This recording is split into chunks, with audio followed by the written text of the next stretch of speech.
We have a decent, especially for a city this size,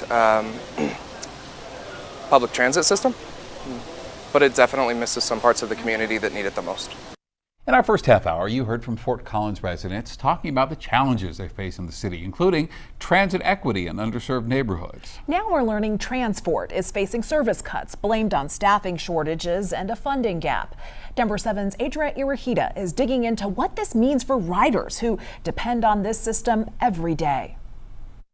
For some Fort Collins residents, I just love transit. Transfort buses are a great way to get things done. The bus drivers are always really kind. For others, it's a lifeline. I probably spend like 5 hours a day on the bus. Katie Walker uses Route 81 on a regular basis. I've recently been displaced, myself and my disabled daughter, so that's what we use to get around town. But starting Monday, it's one of these 4 routes that will see service reductions. It does make it more inconvenient. Transfort's director, Kaylee Zeisel, says the city's ongoing hiring freeze is part of the reason. And that's really due to lower than expected sales tax revenue and increased costs. While Transfort recently received an exception to continue hiring, it's set them back simply because the hiring and training process for bus drivers is so extensive.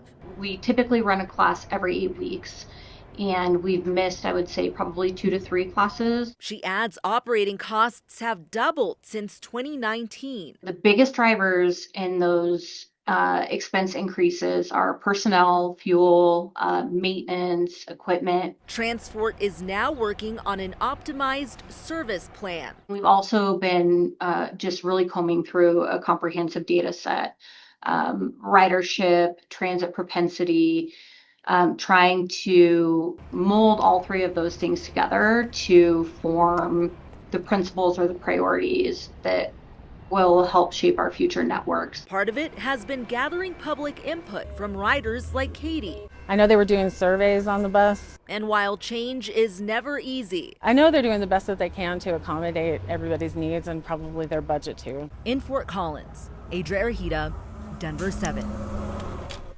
Denver 7 is heading to Fort Collins on Friday for a special live newscast to listen to your voice. Jacqueline Allen and Russell Haythorne will be live in Old Town during our 5 and 6 p.m. newscasts, talking with the community about what matters most to them. We invite you to come share the stories that need to be told in Fort Collins.